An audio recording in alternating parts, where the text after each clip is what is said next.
Welcome everyone to Legion Gaming. I'm your host Donnie, and as always I'm joined by my co-host Duceo. Are you ready for some sports? Yeah, it's a pretty exciting episode, I would say. Episode 74, our top 10 sports games. So we haven't, this isn't sort of a, we tally these up kind of thing. It's really just Ducey and I's personal top 10s. They're going to be very different. They'll be very different because, as I mentioned this podcast endlessly before, I'm not a fan of sports really at all. Like, I cannot sit there and watch a game.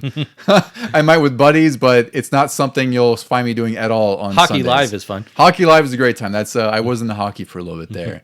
So it's fun because you kind of like the anti-sports person and you have a sports person, and our lists really don't have I guess they have like some overlap, but it's interesting because our lists are still pretty different compared to like our Mega Man list or previous lists we've done. Yeah, like I was mentioning when we were making these lists, we don't have really too many overlaps and like none in the same exact spots like we would on our other lists. Yeah, there was one I did switch where we were the same spot, and that's because of just like constant juggling in my mind until I just committed to it. But I think this one, the one that is the same spot, makes perfect sense to me for both of us. I think we're going to have a pretty unique episode today because there's a lot of game playing content out there on YouTube and other podcasts talking about games, and everybody seems to have this one thing in common where, like, if you are a huge video game nerd, you for some reason hate sports. Yeah. But they also take it to the next level where they don't even play sports games or they don't want to try. And at least you like the arcade versions of a lot of these games and are pretty competitive in all of those. So yeah, it's interesting because there is a weird divide, and it's always been that way, at least since we were kids, where it's like if you weren't a sports fan, you didn't play sports games. It was almost like the RPG kids saying, well, you're never going to play an RPG because you're a sports kid or something like that.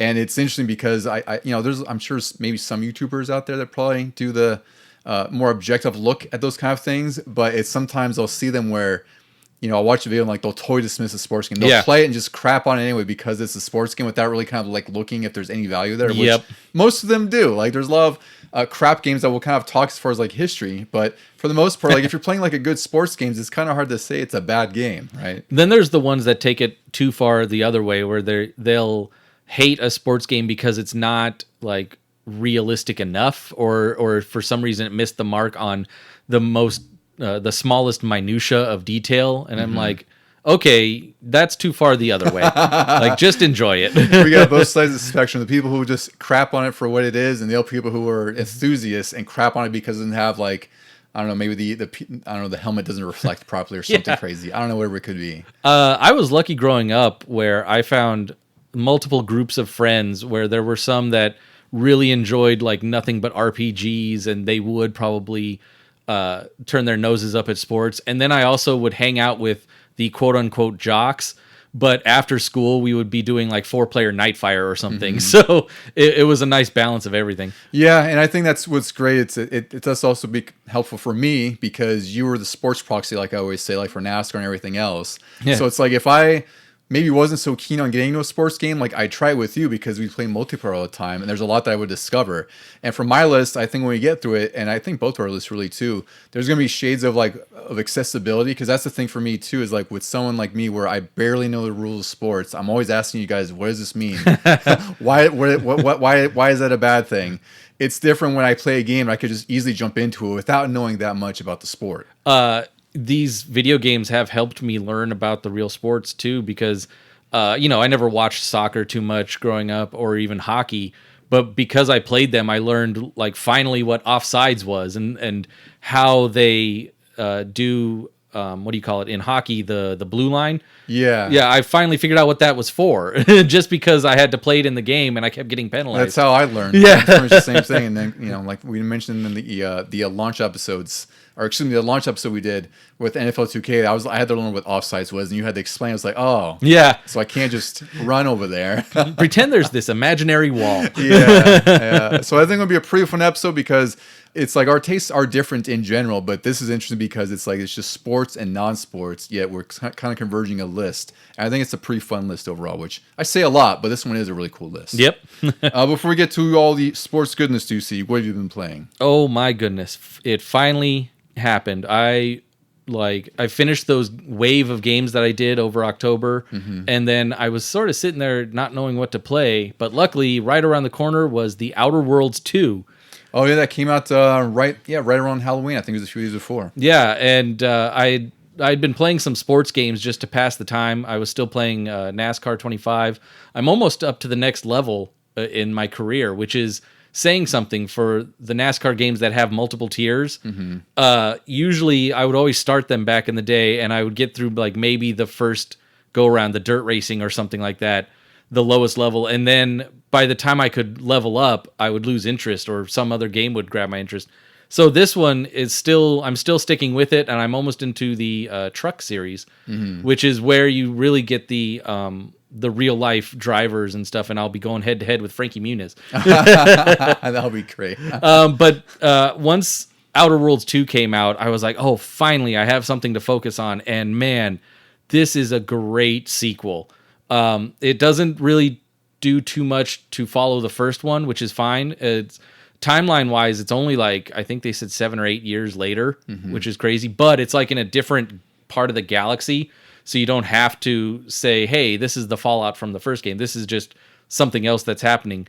And I've just really enjoyed the storyline of it so far, the character you play and the teammates you sort of gather right away. And then the gameplay mechanics itself have been really streamlined, which is surprising for an Obsidian game, because they were the ones that, like, while Fallout 4 was sort of going into an easier direction, Obsidian with like New Vegas was really trying to stick to the core that made like Fallout games what they were and RPG games what they were. And so Outer Worlds 1 was kind of sticking to that, where you were very stiff.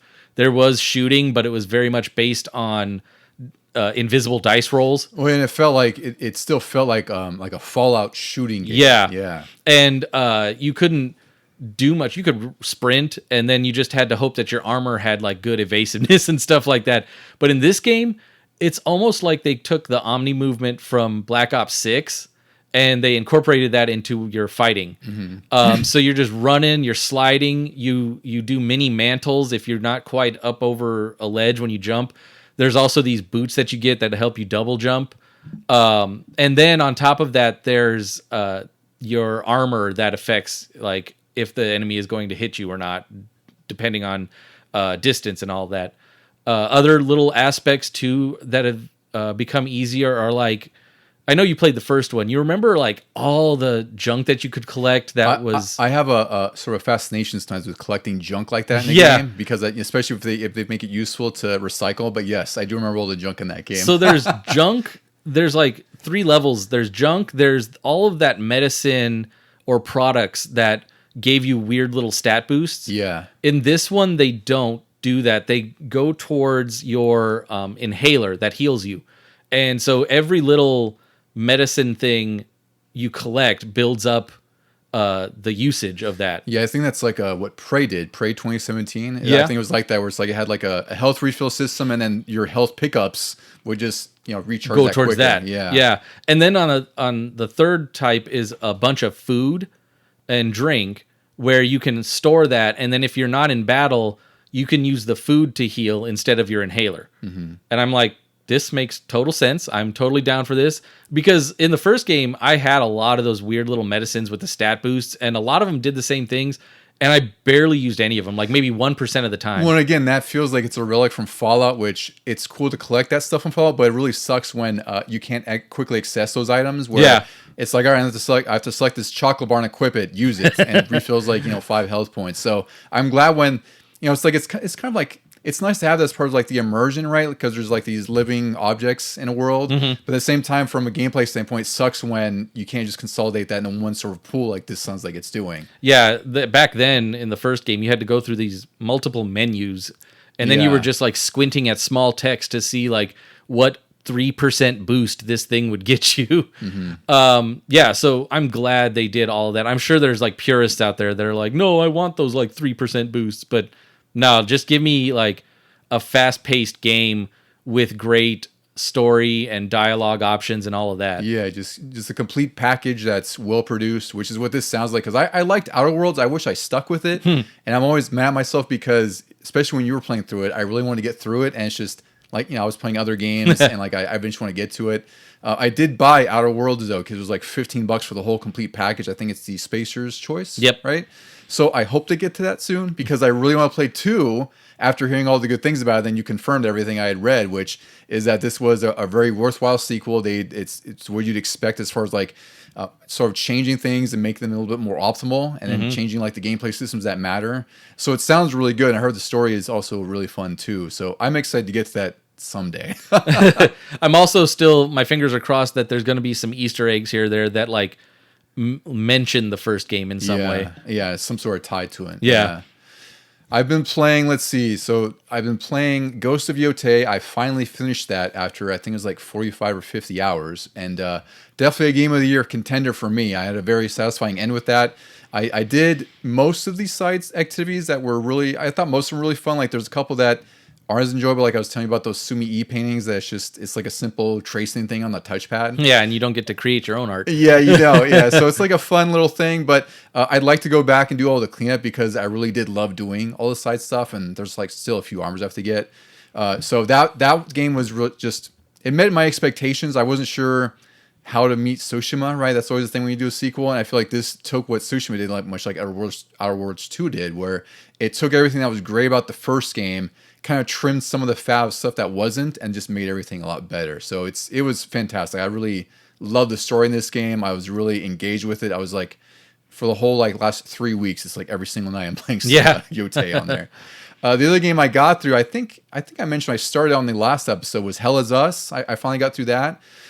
The story in that game is really something else. That's really what kept me drawn to the whole thing. Nice. The combat, I think I mentioned like it's just fine. Like it's just sort of like a hack and slash kind of thing. A little bit on the Souls side, which I didn't like.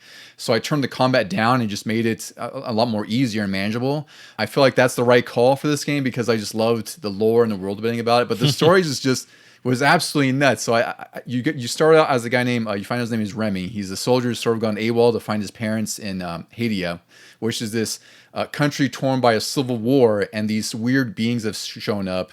And they're also stuck in these big old orbs called like time loops, because the idea is like these beings are part of what they call the calamity, which is like the manifestation of like human emotions, like the bad ones. Yeah. So it's like these time loops are persistently sort of replaying these awful events throughout the Civil War that summons these things. And there's like this whole plot twist about like how this company wants to weaponize them, and that plays majorly into the whole story, right? Yeah.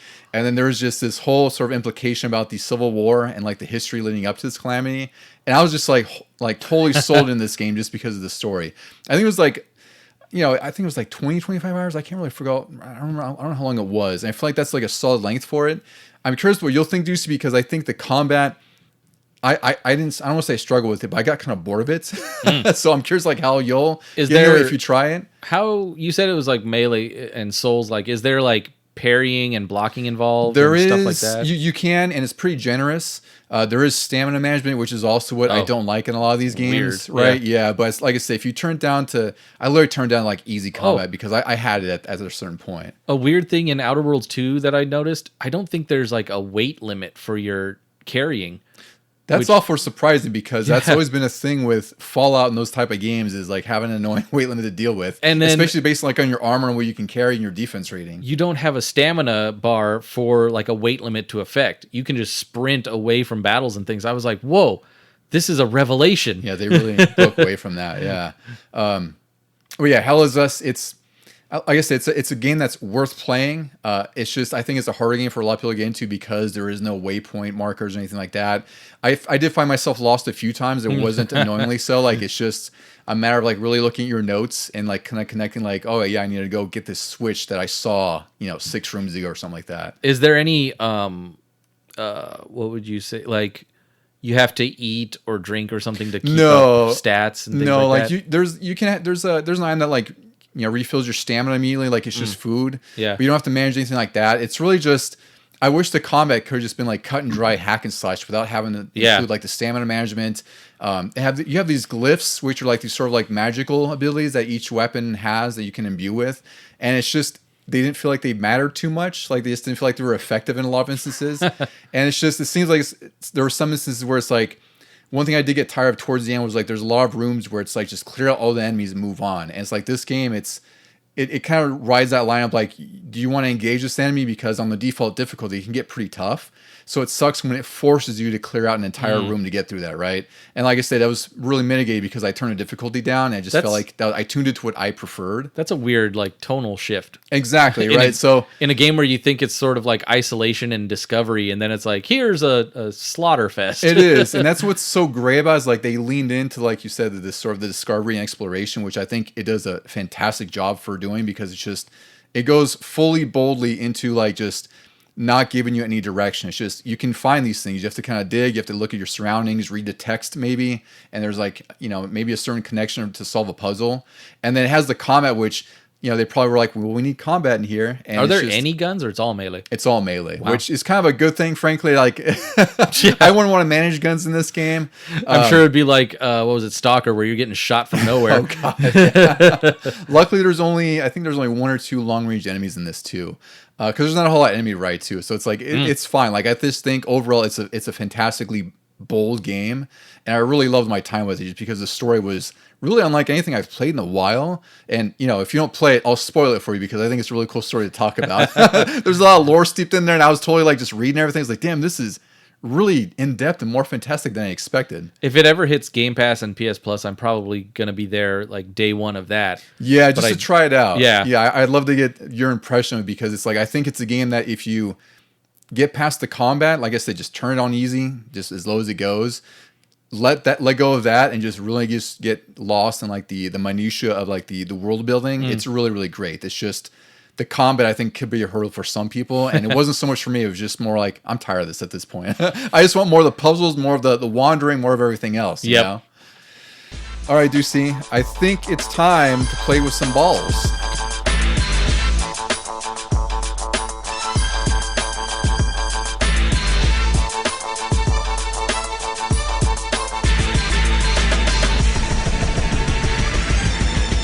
Okay, you can't leave people hanging like that. I can't. So what we're talking about today is sports games. Some involve balls and others do not. So this is kind of a broader spectrum. It's not so much just traditional sports like baseball, hockey, soccer, football, etc. This is really just more broadly like including like snowboarding, skateboarding, boxing, the Olympics.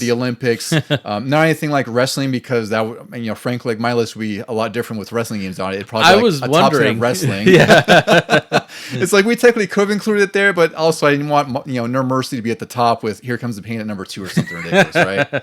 Yeah, no, we could probably do an entire separate list of just those games. Exactly, right. I think that'd be a whole separate episode where it's just like list top 10 wrestling games. Yeah, that would be a hard list on its own. So I think it's fair to keep those out, and there's not like, like I would almost include like Jet Grind Radio, but that's not like a sports game. That's like a sports adventure type game. You're using sports equipment to do something. Yeah. So these are more like just competitive in some sense. And I kept mascot racers off of the list. Otherwise, my list would have been like a ton of Mario Kart. Oh, that's a good point. Yeah, we didn't really put any racing on here too, because again, we could do a whole racing episode. We did a racing episode, but we could do like a top 10 racing thing. I put some racers on here, but it was mostly ones that have like a governing body and are like official, like IndyCar, Formula One, NASCAR. They have a sanctioning, some sort of national or international sports. Yeah, and they have rules and that sort of thing. I didn't put Need for Speed or anything on there because, like you said, those could be an entirely different episode, like we did. Yeah. So as far as like the history of sports, we'll kind of just take some broad strokes with it. Sports games have been around since probably at the 70s at least when they started like those tabletops. Yeah. And then that too. Yeah. Right. Yeah. Didn't your dad have like a portable football electronic game? Was that like an early 80s thing? He had that one.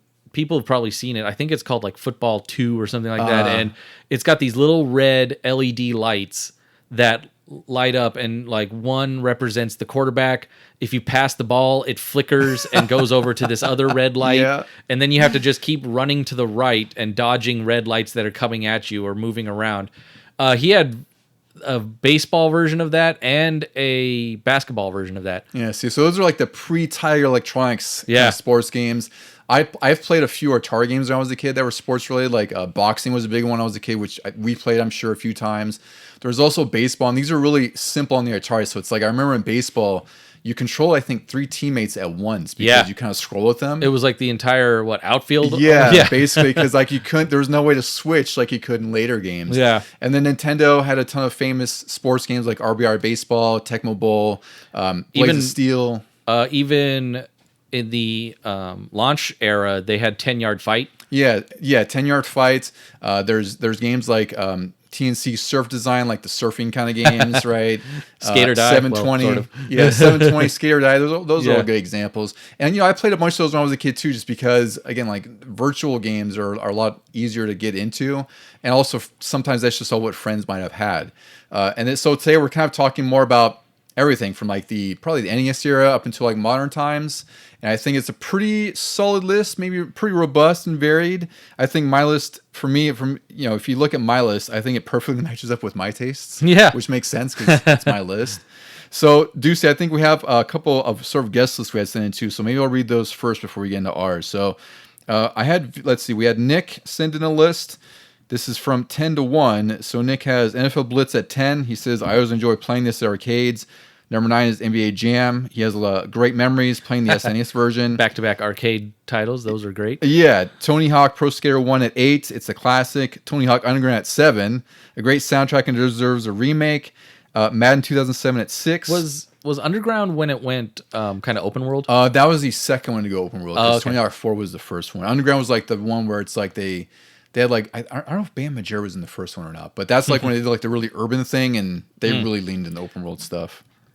Number 5, Wii Sports, super fun game to play. Number 4, NHL 13. Number 3, Tony Hawk's Pro Skater 1 and 2, a fantastic remake. Oh yeah. Number 2, Madden 2004. And number 1 of all time for Nick, ESPN NFL 2K5. Yeah, for sure. That one, I think, you can't. It's hard to argue ESPN 2K5. I still have never played that one. You never played this all this time? The accolades that it got. Like, I was very much a Madden kid back then. Oh, I know you were. I'm just shocked you hadn't played this one at least. Yeah, even with the lower price tag on 2K5, which is what was starting to draw people away, like, I didn't go for it for some reason. That's crazy. Yeah. I thought you would have played at least sometime over the years or picked it up. We'll have to look for it if we go to a store today. Yeah. Just for you. I have, but we could play too, but we need a copy for you. Yeah. And we had Vito. I had Vito send me a few games that he thought were some of his favorite sports games. So this is no general order. This is MVP Baseball 2005 he has on there. Which that was a good one. I never played that, so I really didn't play any modern baseball games after like probably PS1. That one I had on Xbox, the original Xbox, and I think it was like the first baseball game I really played since Ken Griffey back on the Super Nintendo. Yeah, yeah. See, so that's the thing is I don't think MVP Baseball even exists anymore, right? It's just the show. No, that was EA's version was MVP Baseball. That's right. Yeah. Vito also had Mike Tyson's Punch Out with also the Wii version of Punch Out. Oh, cool. NBA Jam and NBA Showtime, which you and I discovered NBA Showtime a lot later in life, and we regret that we didn't do that earlier. Right? That was so fun. Yeah. Tecmo Bowl and Tecmo Super Bowl, NFL 2K5, Madden 2000, Oh, yeah. All-Star Baseball 98 on N64, and Fight Night Round 2 on the Xbox. Madden 2000 was the first Madden I played. Like, I'd been Quarterback Club before that, or Tecmo Bowl, and you were the convert at that and then point. I got Madden 2000 on PlayStation. And for some reason, Madden just played better on PlayStation and other systems. Maybe even Sega. It sucked on Super Nintendo. Yeah. I do remember PS1 really sort of digging its heels in football games, and that's when you get like Game Day. There was another one that was a big franchise on the show. I can't fully remember what it was. Xbox had Fever. Yeah, it had NFL Fever. But on PS2, like Madden 2000 was a big deal, and of course we'll talk about 2001 as well because that was also a huge deal, I think, too, because it was the first one on PS2. So thank you, Nick and Vito, for your list. I think both of those are really fun lists. Nick loves football and Tony Hawk, from what I can tell on that list. Yes. Pretty great. Yeah. All right, Ducey. Should we present our Mystic Cuts or kind of briefly go through those before we get to our top 10s? I was thinking about that because then when kind of like quick fire these things. As listeners hear them, they're going to be like, how is that not on the list? Yeah. At least for mine. It'll be fun because these will be like, well, if these aren't on the list, what is? A little bit of mystery there. I had so many. I could have made a second top 10 list. I know it's funny. I would say like I think more often than not, I usually have like a longer honorable mentions or missed the cut list kind of thing, right? Than you do because of just whatever I've played or what we're talking about. And this is obviously like one of the fun instances where it's like you have more on there for good reason than I do. Yep. I'm gonna kind of go by eras. I didn't rank these as if they were like 11 through whatever. Yeah. It's just like whatever we could really think of that I we went would have included but didn't. timeline wise. So my first two that missed the cut, they got really close. Tecmo Bowl, the original, and Bases Loaded, both on the Nintendo. I've talked about Bases Loaded before on some of our past episodes and how I just remember playing it with my dad a lot. And then Tecmo Bowl was the first time I really enjoyed a football game on a console, because before that we had an LJN NFL game that was slow as molasses. And so, yeah, Tecmo Bowl was fun and arcadey. Yeah. Then moving into Super Nintendo, there was ESPN Speed World, which was like, it was NASCAR, but without the NASCAR license. It just had ESPN commentators and stuff playing stock car racing. That was really fun. I rented that a few times. Tiny Toons Wacky Sports Challenge. I remember this one. This I was very much remember this one. So fun for some reason. They were just a bunch of mini games, and it could be 4-player if we had the multi-tap. Then moving on. Oh, NBA Jam was also on Super Nintendo. I played that a lot on that one more than any other system. I will say that's one I'm surprised wasn't on your list. So even for me, when I was reading through this, I was like, wow. So this one and the next one, NFL Blitz, are both on my list because I loved them and I had so much fun playing them, but mostly as a multiplayer thing. I didn't really play them too much on my own, and I'm an only child, so yeah, I didn't play them too much on my own. And then I know this is going to be on your list, or at least on your missed the thing, but Nagano Winter Olympics 98. I was almost close to putting this somewhere on my list, but I was just like, oh, it's sports, but there's probably other sports games that I probably could fit on my list more. But yes, this one I also put on my list for good reason. I love this game. We are the last two champions of this game. I don't know. It's funny because I'll watch videos on YouTube and people usually, they aren't totally dismissive. They don't like crap on like it's the worst game ever, but they do not have the fondness that you and I obviously do. And it's always funny to me when I just see someone just kind of like review this with such sort of like a mediocre tone. It's like, no, this game is freaking fantastic. We could play this right now. We could stop recording. We'll play it. And it's like, we'll forget the controls and laugh when we start stumbling off the like the ski jump or whatever. It's always a great time. I love this game. The next one, everybody's gonna gasp and clutch their pearls. I put Tony Hawk's Pro Skater on my Miss the Cut. I knew this was gonna be on your Miss the Cut because I just didn't think it was like your game. Yeah, right? It makes sense to me. But it was. I mean, back then I played it a ton. I borrowed it from you, and I rented it, I think, and I really loved it. But like, yeah, I'll have another reason for why it's not on the list later. Kart Fury, that was an IndyCar game, but it was by Midway, so you know it's going to be bonkers. I put that on my list as well because that was one you rented again. Because there's a couple games on my list that you rented that I got to discover, and Kart Fury was one that was. I don't know if this came out after Burnout, maybe it was before. I don't know where it falls in that timeline. It was in the PS2 era, so. It could have been, around Burnout time, but this is Burnout with kart racing. Yeah. It's really insane. Like, it's on the level of Burnout as far as like the levels and the design and everything like that, but it is brutally fun. It's dirt cheap too. Another Midway great was NHL Hits 2003. This was the Blitz version of hockey. Yeah, very good game. I also put SSX Tricky on here. This was like the one SSX game that I spent a ton of time on, and weirdly, I had it on GameCube, so like the control is odd for it, but I made it work. Yeah. Also, we're moving into the modern times, and I put Rocket League on here as sort of a bonkers surprise type of thing, where it's kind of like soccer. I mean, it is soccer. Yeah, soccer with cars. And they even had like a NASCAR pack at one point. I also just put on Retro Bowl because our listeners have heard me praise this. I've gotten a few of our friends hooked on it as well. It was like a nice throwback to Tecmo Bowl, but even with like more pixelated graphics. Yeah, I just have played so many seasons in that, more so than any other like football game. And then in the 25s, I have Top Spin 2K25 because it's gotten me back into Top Spin games. That one was really good. Did you get that before me? I don't know how I think we just looked it up. You got it right before me. Oh, okay, that's right. Because I played it here, and then it convinced you because we hadn't played Top Spin in a long time, but that one is really great. And then F125, which is probably going to make a different list in a future episode. Yeah. So for my missed the cut list, this one was very close to being number 10. This is basically 11. It's Ken Griffey Jr.'s Ken Griffey Jr. presents MLB Baseball.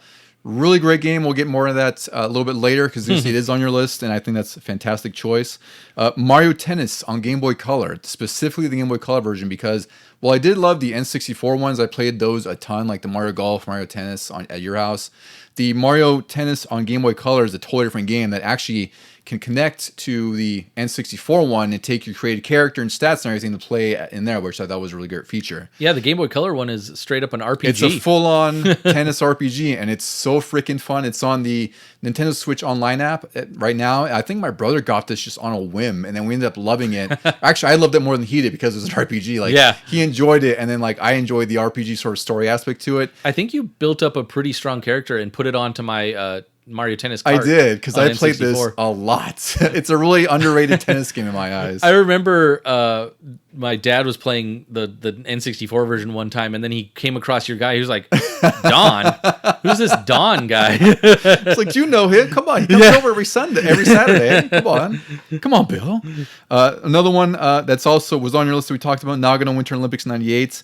I really remember playing this I didn't have many friends in middle school, like I always say, but I went to this friend's birthday party and he had like rented this and I had a ton of fun. I immediately went to the warehouse to rent it. I was like, Deucey, we got to play this. Like this game is amazing. And we were all playing 4-player. It was a great time. Yep.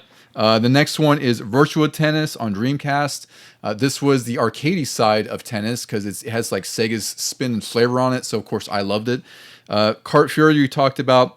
One that's a little bit more modern, Golf Story. I don't know if you got to play this one, Deucey. Oh yeah, I had that on Switch, the first Switch. Yeah, it was on Switch. I don't know if it's on other systems, but it's pretty much Mario Tennis on Game Boy Color, but golf. It's basically just has this whole story of you sort of becoming a golf master. Has an RPG system, which I think wasn't Mario Golf on the Game Boy Color kind of an RPG-ish. I would say probably. Yeah, it makes sense because I'm sure they just carried the format of tennis. So Golf Story was like, hey, we don't have the Mario license, but you liked that game. Yeah, I would say it's like a spiritual successor to that, and it's a really, really good one. Also, it's like $10 or something. It's dirt cheap. A next game that most people probably do not know about is Aggressive Inline. This is the Tony Hawk equivalent, but with rollerblades. Whoa. Most people, I don't think, even care for this game. I played it a ton because it was a Tony Hawk kind of game. And also on top of that, I had it on the Xbox, so what made this game even better was custom soundtrack. So I ripped all my CDs on there. So this game was top tier for a while for me. I played through this a lot. Next game is NFL Blitz. This one just missed the cut. Top Spin, just the series in general, because we played that way back on the Xbox when it came out, and that was a great multiplayer game then. And of course, 2K25, like you mentioned, because that is a great sort of return to form. Because I feel like the series fell off for a little bit, like it was up and down, disappeared, and I remember 3 and 4 got way into the Sims of things and mini games and stuff. It got really hard. Yeah, yeah. And then the last game we'll mention on here is the Tiger Woods PGA Golf Series. I was trying to think because we have a modern golf game on our list for good reason, but this one was sort of the original golf game where you really, really got into. We played this one a ton. I think it was it 06? 05, I think. 05 or 06. Yeah. I think it's one of those things where I don't know if we got on Xbox or where it was, and we ended up getting the next one, and it was so fun because, again, sort of, it was definitely more sim, but also had some sort of arcade elements, like with the shot put, or excuse me, the putt cam. Oh, there was also Game Breaker. Yeah, I could just say Game Breaker and make a lot of friends. Yeah, mad. right. So it had that aspect, which completely broke the game, but it's also kind of funny because it's Tiger Woods too. Yeah. So that series, while I didn't play the earlier games, that like 04, 05, whatever that was, like that mid 2000s Tiger Woods games, peak multiplayer for me. All right, Deucey, so now we can get to our top 10. So I guess we could talk about the one that we had on both our lists properly here at number 10. It's Looney Tunes B-Ball for the Super Nintendo. Yeah, I put this on here. I just knew when we talked about this topic, this had to go on my list somewhere because it was the first thing that popped into my head, even before a bunch of Maddens or NBA 2Ks or anything. For some reason, this one has always stuck with me. I even just recently, as I was walking to work, got the menu music stuck in my head. Mm-hmm. And I haven't played this in I don't know how many years. Probably decades. Yeah, but I do just remember the start of it and everything. And I also, it's on number 10 because I played it a ton, but I never seemed to get past like the third pairing of guys. It got hard quick. It got really difficult, and if you're not familiar with this game, it was released February 95, somewhere around there, and it's interesting because it was developed by Sculpture Software, which we talked about a lot on this podcast as far as like the ports for like Mortal Kombat on Super Nintendo and a ton of different games they've ported and created. And this is sort of like a kiddier version of NBA Jam, except it actually has some really cool elements to it. So it's like on the court, you'll see like gems strewn about all over the place. They kind of spawn, and then you collect those gems, and you enter a button combo, which activates sort of like what's basically like a cheat code right then and there. It's some sort of boost for you or a detriment to your well, team. There's like a little down by your faces, your characters' faces, which represent your turbo meter. There was like a little store, and you could buy like a bomb or a pie or something, or a jackhammer that causes an earthquake. And then there's like different price tags for those. And then you activate them, and suddenly like the ball will become a pie and get slammed into your opponent's face. Or the ball will turn into a dog and run away from everybody. Yeah, I was going to say, so when you get to a point where the shot clock runs out, and I forgot what the other instance is, but yeah, the dog, like he unrolls himself into like this bulldog, and he zips around the court, so someone has to go grab him. So it really just leans into the zaniness of Looney Tunes, which is why this game is so successful with it.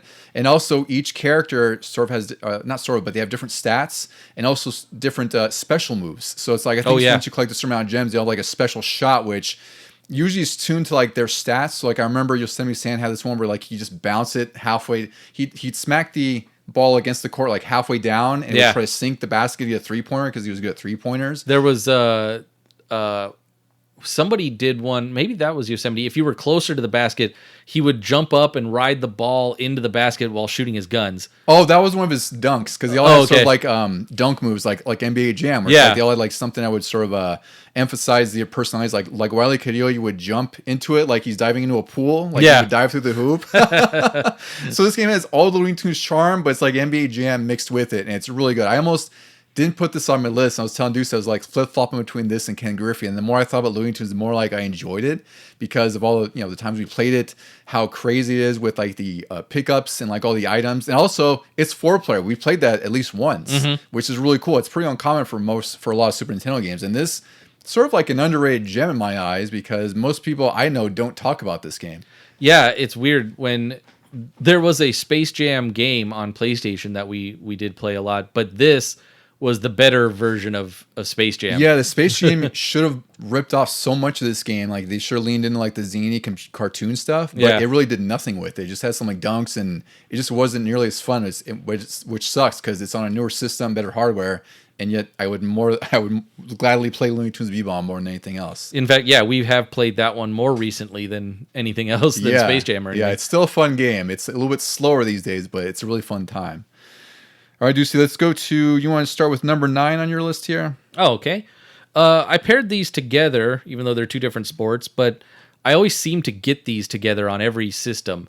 And it's Mario Golf and Mario Tennis. And that's the N64 versions, then the GameCube versions, and I don't know if Wii or anything had those, but I always forget because you and I always think like, did they make a Mario Baseball for XYZ or this? Yeah. And you find out, there's one like on the Wii U. There was like 3 on the Wii, so it's possible. I would wager they did. And then they made a kind of a return on the Switch. They had the Mario Golf and Mario Power Tennis, which wasn't as great, but I'm looking forward to the one on Switch too. Yeah. I just put these on here because of all of the multiplayer aspects, and like, I remember I played Mario's Tennis on the Virtual Boy, and I really enjoyed that concept because I liked tennis at the time, but I didn't want a Virtual Boy just for that.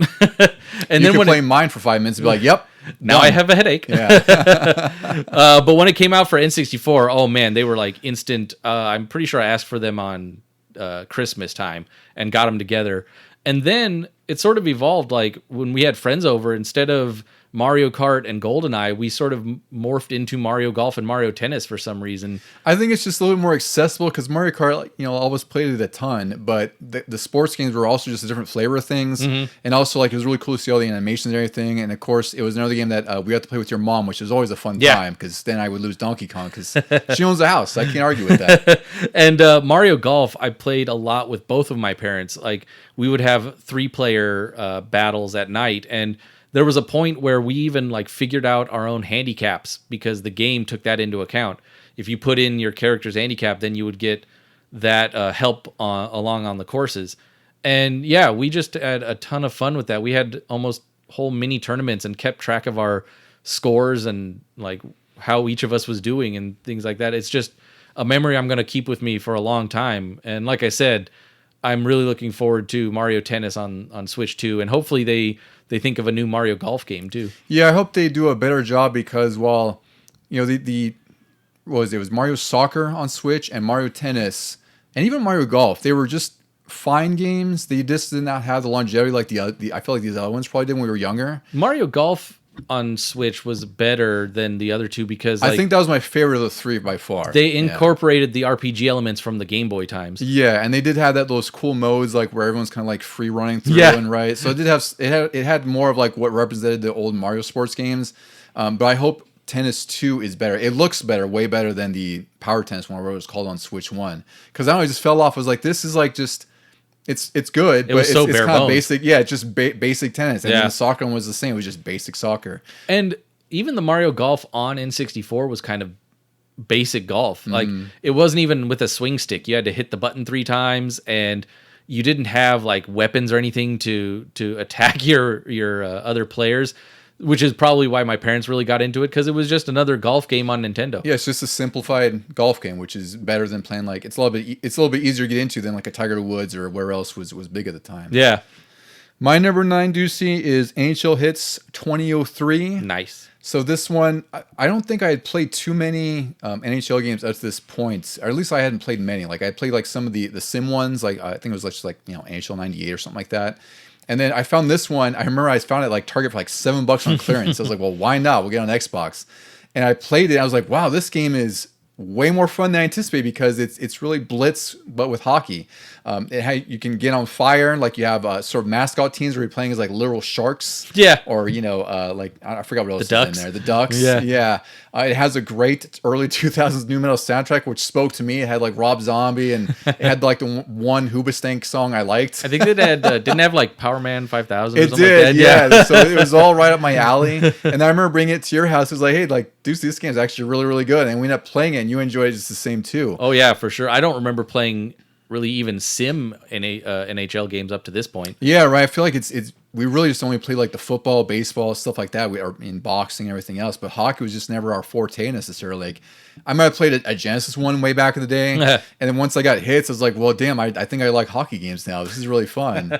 So it's a great time. I wish there was more sort of Blitz style hockey games because I would definitely buy them, but it's just not a priority these days. I feel like 03 was like the last hits they did. Maybe there was an 04. Well, because after that, I think they went to pro. They tried that. Yeah. Where it's like it blurred the lines a little bit more between sim and arcade. Where this is like full on just arcade. Like you're smashing people against the glass. Like you're smashing them through the glass. Through the glass. You're encouraged to hit them. There's even like a fighting mini game. I think it was like rock paper scissors. I can't remember how it was. So it's just all the madness of Blitz in the arcade, but made for the home. Consoles. I think it was also like 3-on-3 instead of 5-on-5. Yeah, it was 3-on-3, and then they had like I think it was like a thunder mode where it's like everyone gets like souped up with more abilities, basically on fire. And there was even like a franchise mode in here. There was like it was pretty robust for what it was because they knew they couldn't just make an arcade hockey game. They had to add more to it. Yeah, I remember getting this later on in life for PS2, and then I ended up playing an entire season of it. They didn't really have too much carryover. It wasn't like multiple seasons, but you could go from start to finish and then go into the Stanley Cup Finals. Yeah, it's a really fantastic game. I hope there's another one. I would like to try to play NHL Hits Pro, but 2003, this one was an easy one to put at number 9 for me. Yep. Your number 8, Deucey. Number 8. This is a good one. Is the reason Tony Hawk is missing the cut, and that is Skate. Yeah, Skate is really fantastic. And I didn't realize how much I liked this until recently when the Tony Hawk remakes came out, and I was trying to play those, and I sucked horribly at them. And I'm like, what is going on? And it's because I have so much muscle memory from Skate that I just couldn't switch back into Tony Hawk mode. And then it ended up making me go into Game Pass and downloading one of the Skates and playing that again. And I just had so much fun with that one. I really liked the open world aspect that they did, and the fact that you're like this up and coming skater that is going around to different parts of the city and then trying to film himself to get himself into the magazines and get himself onto YouTube clips or whatever they had at the time, and it just was a more interesting aspect. Like compared to this, Tony Hawk is almost like a Midway arcade version of skating. It is. It's or like an EA big game. Yeah. By comparison. Yeah. I probably should put this on my Missed the Cut list because I loved Skate 1. I played a lot of Skate 3. I didn't play Skate 2 for a reason. I don't know why. I just missed that one. I feel like I did 1 and 2 more than 3. Probably. Yeah. That would make sense. But I really love this game because this is sort of not sort of, it really is the opposite of Tony Hawk, where everything's a little bit more grounded, and you really have to sort of calculate like what trick you're going to do, because this also employed the right stick for all of your moves. So it's like to kickflip, you'd pull it back and and click it forward. You'd swing like a quarter circle from right to up to do like a heel flip or something. And I love that because it goes to like Fight Night and whatnot, which I'll talk about somewhere on my list as well. Yeah, but I really loved it. I almost regret not putting this in my top 10 list, but there was just like, again, like always, there's always like the other games that just kind of nudge it out. But I love how this is like the sim version of Tony Hawk, because way back in the day, I don't think you played this one, but there was a Thrasher Skate and Destroy on PS1. I remember that name, yeah. Yeah, so that was supposed to be like the grounded Tony Hawk, but it was actually made by Rockstar, even more fun than that. Wow. But it's like, it was really clunky. It was really fun, but it didn't have any of the magic that Tony Hawk had or the accessibility. So it was almost a bit of a chore to play. And Skate is what I wish Thrasher was. Thrasher's, I think, I think Thrasher wishes it was Skate in some sense, the word, where it's like they tried to do a grounded, realistic skateboarding game, but they kind of missed the mark. And it took until, I don't even know when Skate came out. It was like 2008 or something. I was going to say 7 or 8. Right? 7 or 8. So we didn't get a realistic skate game that was good until then. One of my favorite things, too, at the time, remember Rob and Big were huge. That's right. Yeah, and it was also sort of like in the zeitgeist of that with Rob Dyrdek and everything. Yeah, and he ended up in the game, too. It was like, oh, we got to work towards the end of the game to get to see those guys. Yeah.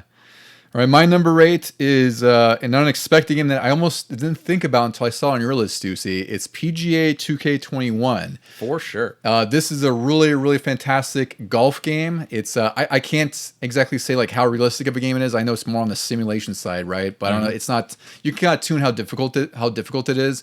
But for us, this is prime pandemic time. This was out August 2020. I want to say I got this at like a buy 2 get 1 free deal at Target. And I just sent you guys the copy or met up with you guys. I forget how that happens. It was this one because it was paired with, or you paired it with. It wasn't Cold War, right? Yeah, with Black Ops Cold War. Yeah. So I can't remember if we had been playing it before or if you were just like, hey, let's give it a shot. I think I had heard how good it was. I can't fully remember. I just was on a whim. I was like, we haven't played a golf game in a long time. We did like Tiger Woods, and this is the first game that was supposed to be good after like, was it Rory McIlroy's something? Yeah, golf? he took over on EA. He took over for Tiger Woods. Yeah, right. So I know they had a bunch of games that weren't very good, and then 2K21 was the first one. I was like, well, let's just jump in. This was also there was that one, the Golf Club. That was the one before this one, I think. Yeah, and I think it was. I heard that one was bad from Mike, but it was kind of like the same people. Then they moved over into PGA 2K. Yes, and somehow made it better. Yeah. So this game, it's really fun, and for us, we played multiplayer a ton because this is just a really fantastic game. Where it's like you play, a round of 9 holes or 18, and it's just us kind of, for lack of a better term, shooting the shit because it's quarantine. Everyone's locked up in their houses. Yeah. This is the ultimate chill game, and we finally found difficulty that worked for all of us. Like we kind of had to sort of find out like between pro and semi-pro and whatnot. And once we were into that, it became just like the most awesome, fun time. There's so many memories just with this. And I didn't play the single player too much. I played most of like the tournaments that our friend Mike would set up with our golf club, the New Boot Goofers. Yeah. So this one I just have so many memories of. Just granted they're recent, which doesn't matter, but this was just such a fun golf game to play every single time we got into it. There's always something fun happening, whether you miss a shot, you make a fantastic shot. It's just such a great time. This is like the best golf game I think I've played since the Tiger Woods games, I think. For sure. And I don't have much to say on it yet. Yes, but asterisk yet. Yeah. All right, do you see your number 7?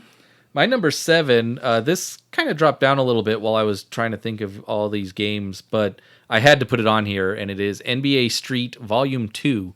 I mean, Street Volume 1 could have also come on here. They could have been paired together, but this was probably why NBA Jam missed the cut, because Street was just like Jam, but so much more fun solo for me. Yeah. And I played this a ton. I think I got it on Xbox, the original, And yeah, I could play it with you guys, or I could do it solo for hours on end, and it was just so much fun. I can't even like begin to state like how much fun it was. It was NBA Jam we hadn't had in a while because of all the licenses and legal rights and everything.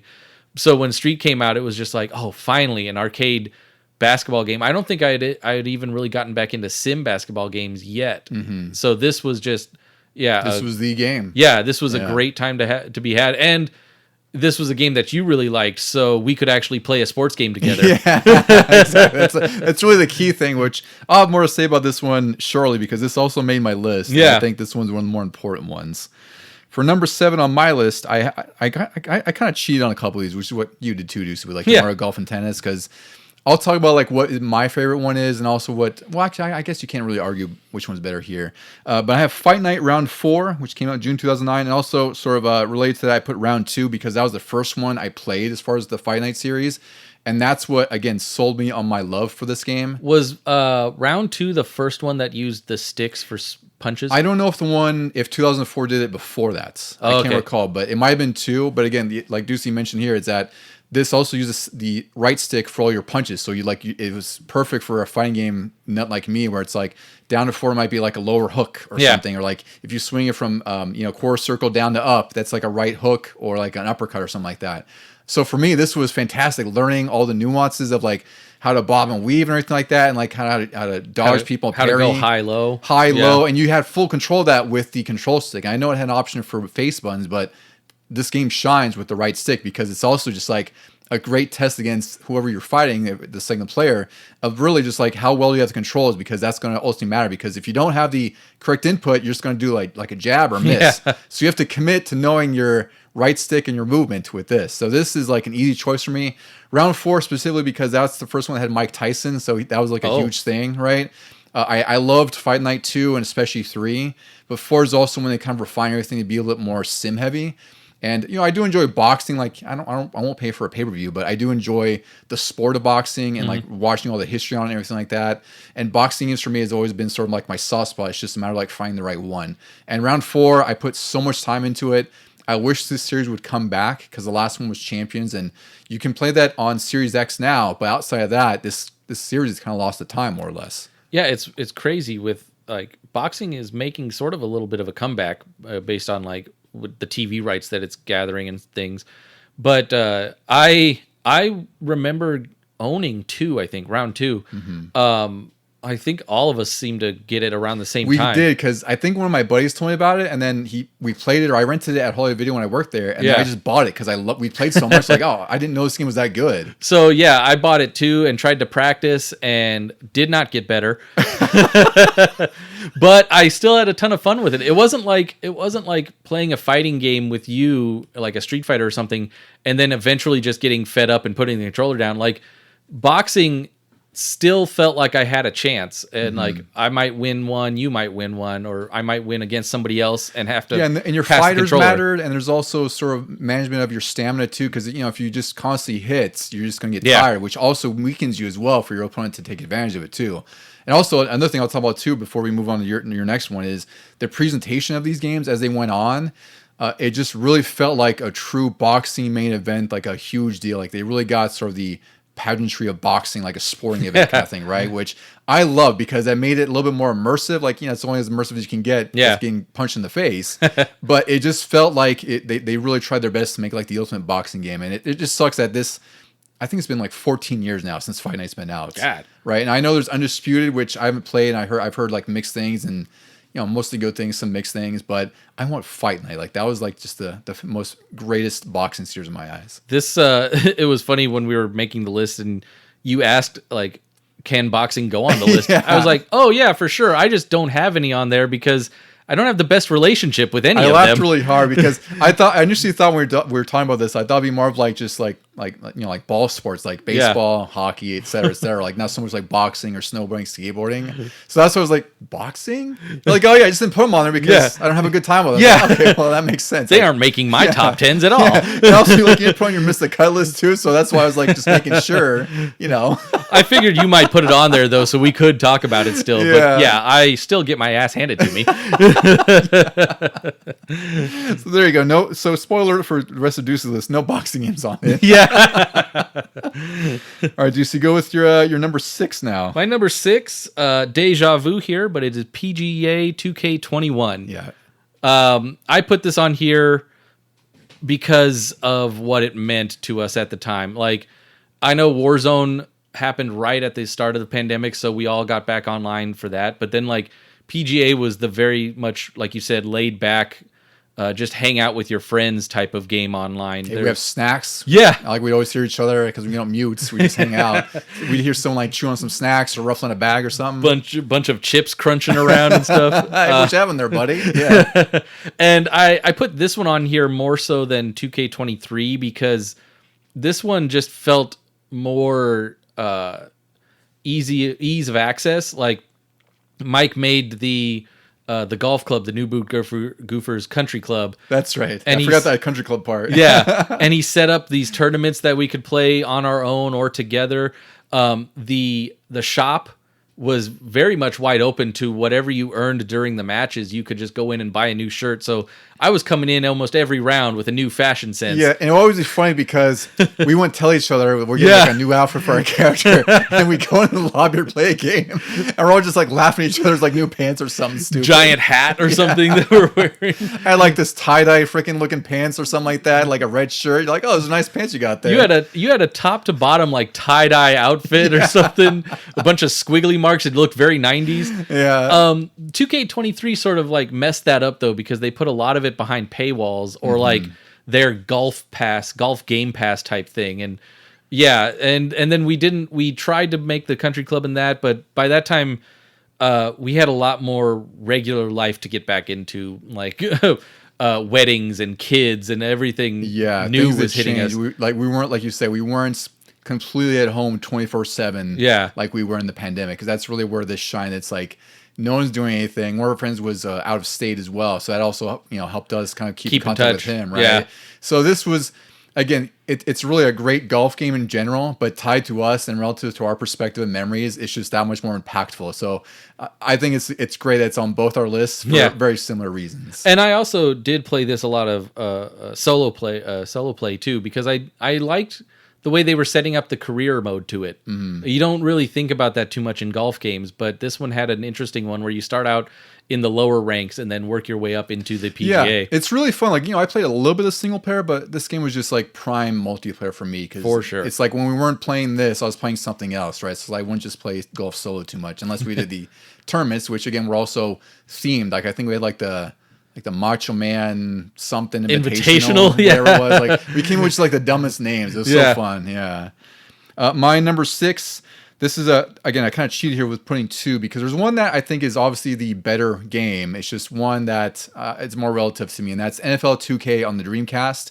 I've talked about in our launch episode how much I love this game and what it meant to me as far as like being a football game, especially one that's more simulation than I had previously played to this. Yeah. But the big game that probably is more on my list, it's NFL 2K5.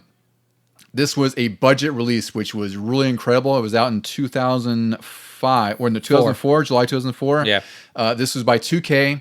The presentation of this game was just light years ahead of what Madden was doing. Like they got the full ESPN TV presentation. Like they even had like these animated hosts who recapped the game almost in real time of what the replays were. They had Chris Berman doing a lot of the voice work and recaps. Yeah. So this, beyond the fact that it just nailed the presentation, like sort of like a sports broadcast, it played extremely well.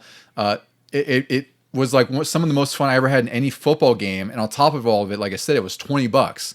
And unfortunately, EA was like, oh, I see that you're selling a lot of those games at $20. Yeah, you're really dipping into our profits here. Yeah, because at this point, like Madden had dominated football games for decades at this point, right? Because even before this, even before Madden kind of took their foothold, there was all these smaller football games, like even on the Genesis here, like Joe Montana football. Oh, and, yeah.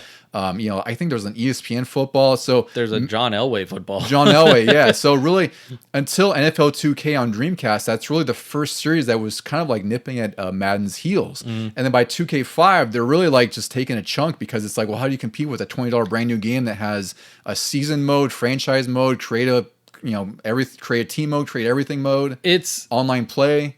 it's crazy that all it took was the price tag difference, because Madden 2004, and our friend Nick put it on his list, but like it was kind of regarded as the best Madden at the time. Even now, I think it's some people regard it as like the best of all Yeah, time. they'll go back to play that. And then 2005 Madden was so huge. I remember this.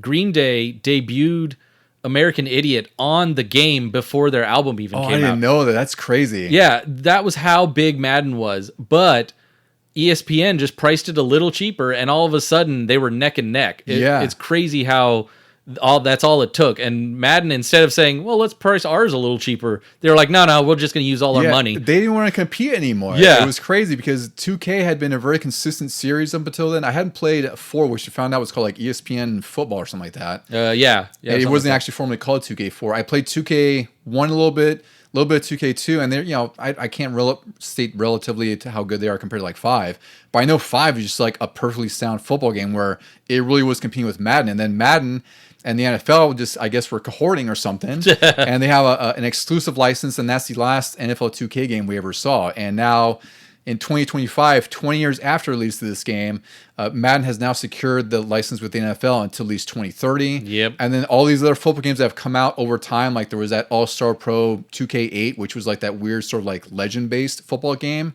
All these smaller football games don't have the budget, and they end up failing anyway because no one wants to play without an NFL license. I heard that that All-Star one with all the legends in it, like Jerry Rice and Joe Montana and stuff like that, was really good because it was by the same 2K5 guys.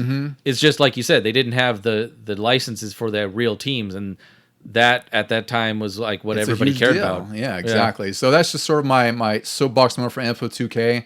I love the series, especially starting with the first one, and 2K5 is just... It's inarguably one of the greatest, maybe it has to be top 2 best football games ever. I'm sure people could say like 2004 or Madden 2004 and this swap, and that's totally fair. Like it's if not top 2, it's top 5 easily. Yep. All right, Ducey. Well, speaking of top 5, we're breaking into your top 5. Here we go. And we're going to stick with the 2K series, and we're going to go into NBA 2K12. Was this the one with Jordan? Yeah. Okay, that's what I thought, because I looked at your list and was like, I know that one's significant for a reason. Yeah, this was probably the first one. I might have had 2K10, but this one just did everything even better. And it's one of the last ones I remember that had the great presentation that 2K was known for ever since Football 2005. They had the guys from NBA on TNT, now NBA on ESPN, Shaq and Kenny and Ernie, and they would have a pregame show, a halftime show, and a postgame show. And everything just felt so much like you were watching NBA on TV. In fact, at one point, I was playing this, and I was living with Mike, and Mike came in and watched it, and he goes, wait a minute, this isn't a live game. I was like, no, don't you see the controller in my hand? The NBA 2K games, since like this era, they look absolutely insane. I know it's a little bit more simple, right? Because it's just a basketball court with so many crowd people and whatnot, but it doesn't matter. Like it looks like a live game. It's really incredible. And just the little notes that they put in, like you'll have your regular announcers behind the desk calling the action, and then randomly, like in the second quarter, they might have a guest join them, and it's like an old player or somebody coming back to talk with them, and then they just like banter like they would on regular TV. I put this one in particular because it was like the last time that they were doing that. Really, they started cutting back on the pregame shows and stuff like that, and this one had I don't know what they called it, but you could play different career moments from Jordan's career. Oh yeah, probably Showcase, I'm guessing, if it's like the WWE game. Yeah, it's basically that, but for NBA. Mm-hmm. And as you went through, the presentation changed because they had to make it look like the 80s and the 90s. And I was even more impressed with that. That was like, oh, wow. I remember you told me about that back then, and I was really blown away. But I actually need to track this game down because I never got to play it, unfortunately, because once you told me that, like they'd really had like even the TV production, like they have filters and whatnot that make it look like respective to the era it's from. Yeah. Which is like just such an amazing detail. They didn't have to go that far, Yeah. obviously, but they did. And I just think that's just one extra layer to make this a little bit more special, especially when you have Michael Jordan on there of all people. And I have enjoyed 2K25 now because they sort of brought that back where you can go into the Jordan era or even the Bird and Magic era, and the TV presentation is going to adjust based on those two. Yeah, that's really awesome. Yeah. I'd say the only downside, which I mean, it's a common thing with many games today, is just I know the 2K games have a ton of just like microtransactions that try to shove it in your throat. But the good thing, like even for me, it's like you can ignore all that. Like I don't need the customization items and whatever else. Like there's nothing really game breaking behind them necessarily. It's just an annoyance, you know. I feel like since maybe 14 or 15 they were really starting to get more into that. Yeah. And I've ignored it ever since then. Yeah, I just haven't bothered. Like even like the WWE games are just as egregious with some of the stuff they throw in with the currency, and it's just I can ignore it. It's like it's fine. I don't never felt compelled to spend money on those. Yep. The core game is fine. My number 5 Juicy is Mike Tyson's Punch-Out for the Nintendo. This was October 1987, which is 1987, just to be clear. No. So that was 38 years ago, which is crazy. And this game still holds up today. I could pick this up on the Switch or, play it on the Nintendo. It is just so fun because it's just such a simple box game. You don't have any movement necessarily. Like you're not like, kind of, we'll say dancing with your opponents. You're not running around the ring like Mayweather. Yeah, you're just sitting behind Little Mac. You're fighting another fighter. You have to sort of look at their patterns, look for openings on when to hit them because you have, you can dodge and you have limited punches and jabs and whatnot. But the idea is like most of the enemies have some sort of sweet spot or like knockout point if you kind of watch it. And you get to the end with Mike Tyson, which admittedly I haven't beaten before. Like I've gotten close, which means I might have knocked him down once or twice. Yeah. But it is one of the most brutal challenges, but it's also so fun because that is the point where you really have to look at the tells, like even down like the crowd graphics, which this is a Nintendo game, so it's already hard to do naturally. It's probably a little easier on our HD TVs. I think now. it is. Plus, you have a bigger screen, so Yeah. it's like it's probably related to like the flashes. I think like he blinks or his eyebrow moves or something like that. Isn't there like somebody in the audience that blinks a certain way too? I believe so. That'll There's certain tell you? tricks like that too. But it is such just a simple boxing game, and yet it's just you'll have so much fun playing this game. I even played Super Punch Out last night on Switch while I was like just kind of unwinding before bed. And even that one, I don't think is as good as this game. It's still really fantastic. It's just as simple. It's just a little bit different. But even that game just has like just an incredible sense of boxing in a way because it's sort of the movements and like how you kind of have to plan your spots where you're hitting. That one takes things a little bit more crazier, right? Because you have like giant enemy sprites and whatnot. Yeah. But I go back to Mike Tyson's Punch-Out on the NES, and that is just like my other favorite boxing. Like Fight Night Round 4 and the Fight Night series is like 1A. This is like 1B or 1AB. I don't know what you want to call it, but these are top 2. I could play them anytime. I can't remember the first time I played this. I don't know if it was over at your house when we were little or what, but I had always heard the name and I'd always seen like the cultural relevance to it. And then I didn't really get into it until it was on Switch, on the Switch Online. And even man, I know it had been that long. Yeah. And even crazy. then I can barely get past the like amateur rounds.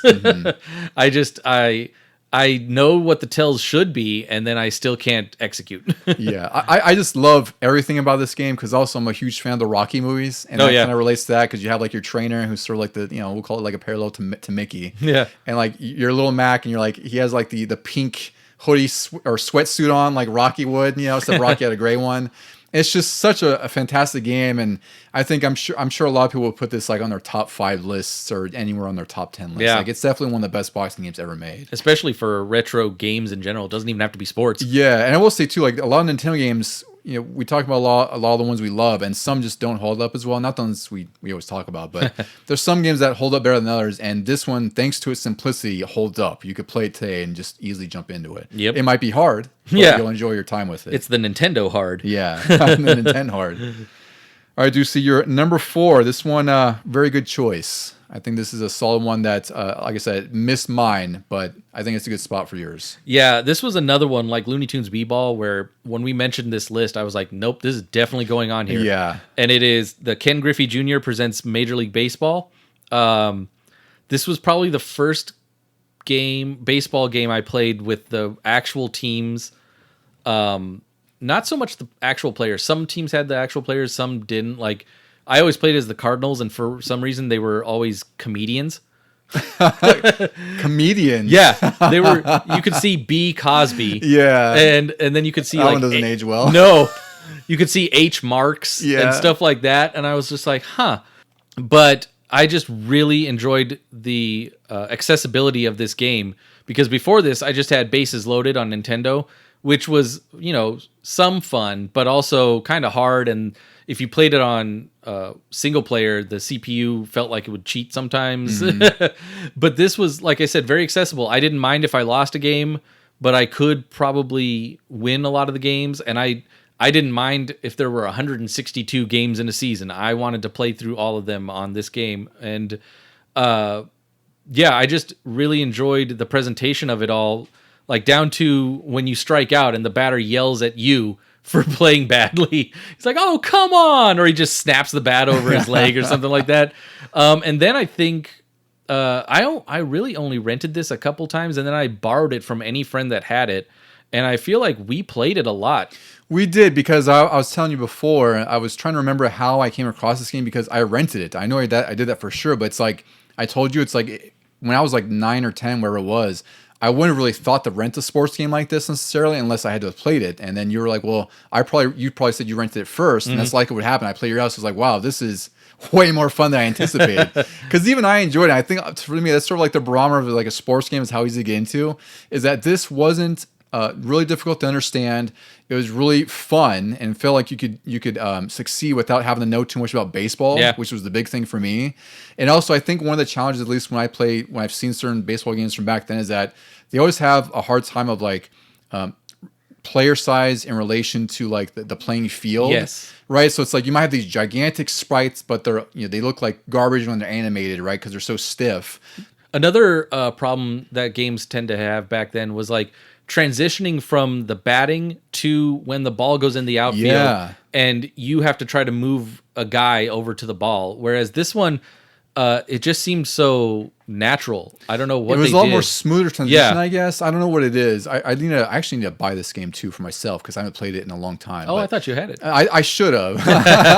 It's one of those things where I probably don't actively look for it, and I just forget to think about it, right? So if we go out today, I'll probably just browse and see that exists. Yeah, because this is a really fantastic baseball game. It's usually everywhere until you're looking for it on purpose. Exactly, which happens to us all the time. This one and Looney Tunes B-Ball were some of the first two games that I knew I had to get when I started getting like disposable income. I was just like, I remember these from when I was little. I'm just going to look for them on like eBay or something online before they get ridiculously priced. And this was also before the retro game collecting before it craze. came trending and all the cool kids started making all of our games expensive. Yeah.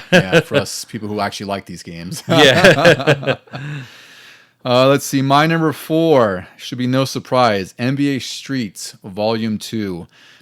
You know, EA Big is a big developer for me on PS2 because they really made those larger than life games like SSX, NBA Street especially. NFL Street. Less so NFL Street. I felt that was like the weaker one with FIFA Street. Yeah. But for me, I love NBA Jam. So this was like you mentioned when you mentioned on your list, this is like the closest we got to NBA Jam for a home console, except way more blown out, way more thoughtful because it's not made for arcades to just sort of take your quarters and become difficult. This was made for consoles, and also it incorporated the trick system from SSX that I love so much, which was using the combination of shoulder buttons. So I love that because again, it ties right back to like my arcadey Tony Hawk high scoring sense, where it's like I know the combinations I can do. You can rack up a game breaker, which can drastically alter the pace of a game. And in Volume 2, you could get 2 game breakers. Yeah, and I remember playing this with you, and it's like once I learned how to do the tricks and stack my game breakers, you're like, oh great, here it is. Like, here comes and ruin the game. But for me, it was perfect because I hadn't played NBA Jam. We didn't play NBA Showtime or any of the games after. I'd say the N64 era, really. I know they had a couple after that. I can't really recall what they were. Hang Time and Showtime. Yeah, we were also late to Hang Time as well. Like we played it back then, but didn't love it as much. But it's just like I was missing NBA Jam, and this is the closest thing to an NBA Jam. And I would have put this higher, but it's just there's a few other games that were a little bit better than this one. I will say, I think I mentioned it on my list too. Like I really enjoyed the single player because of what they made you do, where you made your created guy, and then you went around, and you took the pros or their like created cartoony type of people, and you just built a super team out of everybody. Yeah, and also the art style in this game is really great. It has sort of like this cell shaded look, but it's a little bit more refined. And also, in addition to that, I did love the career mode because it's based, again, like just sort of like a tournament stack thing where it's like you build up your character, you do like a street ball game with someone else, and I forgot what else you can do. I think you're supposed to like take over the city. For me, this was the peak of the series. I liked NBA Street Volume 3, but I think like the differences in the trick system, and like they made it to where you, like you could stumble or something like that. I forgot what I didn't like about it. I can't remember. Probably if you did too many of the same trick over and over. Maybe, I don't remember what it was, but it's just something that didn't stick with Volume 3, even though I enjoyed it. 2 was like I said, it's just sort of like the perfect sequel to 1. It had the game breakers, it had stackable game breakers. It just added more of what I loved from 1 and made it a much better game. All right, you see we're cracking top 3 right here. Okay, podium finishes now. Here we go. This one, I don't think people really think of it when they talking classic sports games. They should. This is this should have been on my list, and I'm glad you put on yours because it's a great spot on number 3. Yeah, on number 3, I'm gonna say Wii Sports. That's it. That's it. Just Wii Sports. It's all sports. Also, Wii Sports Resort, the follow up to this, where they expanded on some games and they put in a bunch of other different sports to it. But this one in general, just I've talked about it before, especially in the launch episode. It was just a great time for me and my family and friends. Like we could have house parties at this point, and people would come over, and even drinking a bunch of beer, we would still want to play tennis or something on the TV. And I mean, it doesn't have a career mode. It doesn't have anything that we've talked about in these other games. It's almost just sort of like a glorified tech demo in a way for the Wii, because they just does the motion controls so well. And that's all it is. It's just stock games with just all the standard rules, but that's all you need. And all it does is it kind of keeps your high scores, like whoever got like a perfect game on bowling or a really low score in golf. I remember that. Yeah, because it's like it's your parents on there. Yeah. But that's all you needed. You would just spend hours and hours with this and not go anywhere with it, but you still wanted to play more. Yeah, it's a really great game. This is also one of the most mainstream on this list by far, just because of how much the Wii took over when it came out and just sold. I still think it's one of the, I don't know if it's top 3, top 5 best-selling systems ever, and technically that means Wii Sports is one of the greatest games ever sold because of how many the Wii sold. Because this was a packing game, which really wasn't common at this time either. Like they stopped doing packing games around N64 and PS1. Yep. And most systems didn't do that unless you find like a bundle. So Nintendo went back to the roots, rightfully so, and this was the way you sell a Wii, and it was the perfect game for the Wii. Now, what they didn't pack in was like the nunchuck or anything else you might they're like, need. hey, you want to switch off or you want to get more? Yeah. Go buy more of these $40 nunchucks or what they cost. I think it was like 40, and then you had to get like the other part that was like 20 or something like that. I forgot what it was. Yeah. My number 3, it's a classic. It's NBA Jam Tournament Edition, and this one I'm going to call out specifically the Genesis version. I can't remember why I bought this. I want to say because it was dirt cheap, and my dad was just like, well, it's like $10. Because I remember buying it. We were at the warehouse again. You never rented it or saw it? No, I just bought it on a whim. Wow. I think because I don't know where I heard about basketball, or I don't know if there was like basketball on the news, or where it was. There's something about basketball in my childhood mind. Well, I mean, Michael Jordan was tearing it up at the time. I guess, but I wasn't really like following that too much, right? And then it's just, this was cheap. My dad bought it for me, and ended up loving it more than any other sports game before this, because it was so fun for me. I didn't have to know much about basketball. I just had to run to the hoop, do a crazy dunk, and if I did that 3 times in a row, I was on fire. Just don't goaltend. Yeah, just don't goaltend. My buddy Alex would play with me all the time, and what we discovered through magazines that was all the cheats it had, which also made the game even more fun. They were kind of like modifiers. So what we would do is we'd play with hotspots, which adds like these random score values around the court, and you want the court. So it's like basically if you shot from there and you sunk the basket, you get 6 points wherever it is. So it would drastically change the game. But on top of that, you could add dunks from anywhere. So what me and Alex would do is turn on hotspots. So it's like I'm like literally across the court scoring 3 points, doing like a fire dunk across the court. It is absolute madness, and awesome. This is really what made me fall in love with sports games, I would say, because not fall in love like with every game, but it would actually arcade sports games. It's what sold me on the fact that like I can enjoy these games without loving the actual sport themselves. And I'll really start with MGM Tournament Edition because this was the first game I were playing so much with friends. And this belongs on top 10 lists of any sports game in general. Yeah, I know it missed the mark on mine, but I respect what it did for basketball, for arcade sports games. I mean, without this, I don't think we would have a Blitz or a Hits or anything. Yeah. And to think about like, or even a Street, really. I mean, they are influenced in some way by NBA Jam. And to think about like how it went into mainstream culture with the announcer and his Boom Shakalaka. That's right. He's a huge part of the game. Tim Kritzkow, I think his name is. Yeah, with just a Boom Shakalaka or he's on fire. People are always saying he's on fire for any other type of sport or thing. Like you could be playing beer pong and you say, I'm on fire. That sort of thing. Like it really did a lot, and it deserves to be up here in the sporting museum. Yeah, the Hall of Fame of video games for sure. Yeah, I think one thing that I think maybe some people don't consider with some of these arcade games is like they purposely the game design, graphic design, all that stuff that goes into development and like the creation of this game and what makes the game. But one thing they also were conscious of is the sounds, because the idea is like when you're in an arcade, you want to hear those distinct sounds, right? So it's like you could hear Mortal Kombat, like the uppercut or something, or you'd hear like Killer Instinct when you hear Combo Breaker or something, or Ultra, or some sort of call out for the combos. With Mortal Kombat, it was the get over here. Yeah, the get over here. And like you said with this, like you'd hear Tim Kritzkow shouting out all these catchphrases. Yeah. You're like, what is that? It almost sounds like a real game going on. They even went down and got like the shoes squeaking on the court. Yeah, all those little details. Yeah. And like this, again, like for someone who's not in sports, this is like the perfect sports game because it's easy to jump into. It's only a couple buttons and like a turbo, just shoot, pass, and turbo. Yeah. It just, again, it's like the sort of essence of arcade games and the simplicity of them. And they transmogrified the long, basketball, was it like 3-4 hours for like a regular game if you were watching on TV? Yeah, pretty much. Right? Or even if you're playing like a simulation game, it's still like 15, 20 minutes. This is like a quick session. You can finish a game in like 4 minutes or something. The one thing I never knew about growing up, and this applies to Blitz as well, is like in the arcade, you got to pay for every quarter. Yeah, so that's the thing is I think you have to pay literally every quarter or quarter for a quarter almost for this. So it's like you'd pump in your 50 cents, and then if you want to continue next, you have to probably put another quarter or something like that too. So I know this made a ton of money because obviously, like you said, there's like a Blitz and all these other arcade games that were influenced after the fact.